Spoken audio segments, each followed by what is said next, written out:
దేవుని యందు నమ్మిక ఉంచడం వేరు. దేవుని మీద ఆధారపడడం వేరు. అయితే ఉదాహరణకి మనకు ఏదన్నా ప్రాబ్లమ్ వచ్చింది. లేదు మనకేదన్నా జరం వచ్చింది. అయితే ఆ జరానికి ట్రీట్మెంట్ మనకు తెలుసు. పారాసెటమాల్ ఇండిషన్ చేసుకుంటే తగ్గిపోద్ది అని మనకు తెలుసు. పాస్టర్ గారి దగ్గరికెళ్ళి పాస్టర్ గారితో ఇండిషన్ చేయించుకుంటామా? పాస్టర్ గారు మంచివాళ్ళే. పాస్టర్ గారు మనకు సహాయం చేస్తారు. మంచి మాటలే చెప్తారు. కానీ ఇండిషన్ ఎవరితో చేపించుకుంటాం? మనకు తెలుసు ఇండిషన్ చేస్తే తగ్గిపోద్ది అని. కానీ ఆ ఇండిషన్ డాక్టర్ గారి దగ్గరికెళ్ళి చేయించుకుంటామా? పాస్టర్ గారి దగ్గరికెళ్ళి చేయించుకుంటామా? మనం డాక్టర్ గారి దగ్గరికెళ్ళే ఇండిషన్ చేయించుకుంటాం. మనకేదైనా సమస్యొచ్చినప్పుడు పాస్టర్ గారి దగ్గరికెళ్ళే ప్రార్థన చేయించుకుంటాం. కానీ మనకి ఇండిషన్ చేయించుకోవాలంటే పాస్టర్ గారు చేస్తారా? అదే పాస్టర్ గారు ఇండిషన్ చేస్తా అంటే నువ్వెళ్లి చేయించుకుంటావా? మనం ఎళ్లి చేయించుకుంటామా? నమ్ముతామా మనం? పాస్టర్ గారండి మీకు వందనాలండి. నేనెళ్ళొస్తానండి, ఉంటానండి అని చెప్పి వెనక్కొచ్చేస్తాం. అవునా కాదా? అంటే పాస్టర్ గారు మంచివాళ్ళే, నమ్ముతున్నాము. కానీ పాస్టర్ గారి మీద జబ్బు విషయంలో, ఇండిషన్ విషయంలో ఆధారపడట్ల. అలాగే నమ్మిక వేరు, ఆధారపడటం వేరు. Praise the Lord. ప్రభు నామములో అందరికీ శుభము, జయము కలుగును గాక. ఆమేన్. దేవుడు మనకు ఈరోజు ఇచ్చిన వాగ్దానం కీర్తనల గ్రంథము 37 అధ్యాయము 3 వచనం చూద్దాం. యెహోవా యందు నమ్మిక ఉంచి మేలు చేయుము. దేశమందు నివసించి సత్యమును అనుసరించుము. యెహోవా యందు నమ్మిక ఉంచాలంట. దేవుడు మనకి ఈరోజు ఇచ్చిన వాగ్దానం దేవుని మీద నమ్మిక ఉంచాలి. అయితే ఎవరెవరు దేవుని మీద నమ్మిక ఉంచుతారు? దేవుని మీద నమ్మిక ఉంచాలంటే మనం ఏం చేయాలి? ఏం చేయకూడదు? మొట్టమొదటిగా మనం ఏం చేయకూడదంటే ఇదే గ్రంథంలో, ఇదే అధ్యాయంలో 1 వచనం, 2 వచనం చూస్తే చెడ్డవారిని చూచి వ్యసనపడకుము. దుష్కార్యములు చేయువారిని చూచి మత్సరపడకుము. వారు గడ్డి వలె త్వరగా ఎండిపోదురు. పచ్చని కూరాకు వలె వాడిపోదురు. అంటే మొట్టమొదటిగా మనం దేవుని యందు నమ్మిక ఉంచాలంటే, యెహోవా యందు నమ్మిక ఉంచాలంటే చెడ్డవారిని చూచి వ్యసన పడకూడదంట. దుష్కార్యాలు చేసేవారిని చూచి మత్సరపడకూడదంట.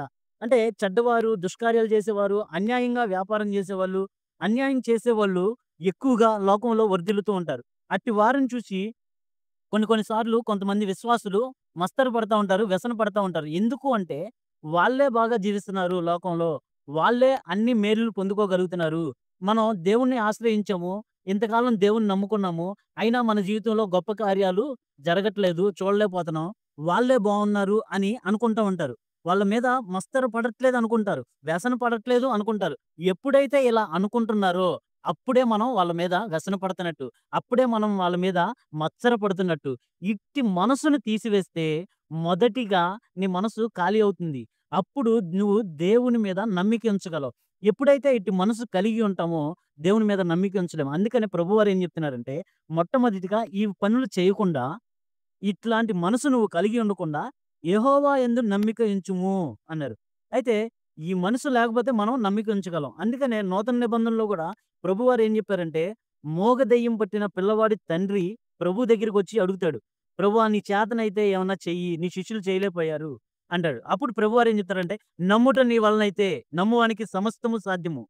అంటే ప్రభువా నేను నమ్ముచున్నాను గానీ, అపనమ్మిక లేకుండా సహాయం చేయి ప్రభువా అంటాడు. అంటే ఆయన నమ్ముతున్నానని అనుకుంటున్నాడు గానీ, అపనమ్మిక ఉంది. అందుకనే ఆయన అపనమ్మిక కూడా లేకుండా నువ్వే సహాయం చేయి ప్రభువా. ప్లీజ్ ప్రభువా అని బ్రతిమిలాడుతున్నాడు. అయితే ఆయనకి అపనమ్మిక ఉంది. ఎప్పుడైతే ప్రభువారు ఆ మాట చెప్పారో, అప్పుడు ఆ అపనమ్మికని తీసివేయమని ఆయన ప్రభువు మీద ఆధారపడ్డాడు. అందుకు దేవుడు గొప్ప కార్యం అతని పట్ల చేశాడు. ఆయన దేవుని మీద ఆధారపడ్డాడు కాబట్టి ఆని అతని కొడుకుకి స్వస్థత కలిగింది. నమ్మిక వేరు, ఆధారపడటం వేరు. అప్పటిదాకా తండ్రి నమ్మలా. అద్భుత కార్యం చేస్తాడు, ఆశ్చర్యకార్యం చేస్తాడని నమ్మలా. కానీ ఎప్పుడైతే అపనమ్మిక లేకుండా నీవే సహాయం చేయి ప్రభువా అని ఆధారపడ్డాడో, అప్పుడు దేవుడు ఆ బిడ్డ విషయంలో గొప్ప విడుదలను చూసాడు. అందుకని ప్రభువారు నమ్ముట నీ వలనైతే నీకే ప్రాబ్లమ్ అయినా ఉండొచ్చు. నీకే సమస్య అయినా ఉండొచ్చు. ఆర్థిక పరిస్థితులే కావచ్చు, అక్కర్లే కావచ్చు, అనారోగ్య పరిస్థితే కావచ్చు.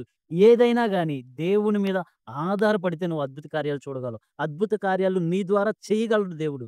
నువ్వు చూడడమే కాదు నీ ద్వారా చేయగలడు. అపనమ్మికలో ఉన్నాడు. ఎవరో పేతురు గారు అబద్ధం ఆడాడు. ఆయన్ని నేనెప్పుడు చూడలేదు. ఆయన నాకెవరో తెలీదన్నాడు. చిన్న పిల్ల గద్దిస్తే భయపడిపోయాడు. అట్లాంటి అపనమ్మిక కలిగి స్థిరపరిచాడు. ప్రభు స్థిరపరిచాడు, బలపరిచాడు. మనలో గూడా అవిశ్వాసం ఉండొచ్చు, అపనమ్మిక ఉండొచ్చు. కానీ దేవుని తట్టు తిరిగితే, దేవుని మీద ఆధారపడితే, దేవుడు మనల్ని స్థిరపరుస్తారు, బలపరుస్తారు. గొప్ప కార్యాలు పేతురు గారు వెళ్తుంటే ఆయన నీడ తగిలి స్వస్థత పొందుకున్న వారున్నారు. చిన్న బిడ్డ గద్దిస్తే భయపడిపోయాడు. రేపు మరణశిక్ష ఏస్తారనగా జైల్లో మనశ్శాంతిగా నిద్రపోయాడు. అంత గొప్ప ధైర్యం నీకు, నాకు, మన కుటుంబంలో ఉన్న వారందరి పట్ల ఇట్టి కృప దేవుడు దయచేయును గాక. ఆమేన్. Praise the Lord. ప్రభు నామములో అందరికీ వందనాలు. అందరికీ శుభము, జయము కలుగును గాక. ఆమేన్. ప్రభువు నామానికే మహిమ, ఘనత, ప్రభావములు, సమస్త ఘనత, మహిమ, ప్రభావం ప్రభువుకే ఆరోపించబడును గాక. ఆమేన్. ప్రభు నామములో అందరికీ వందనాలు. Praise the lord.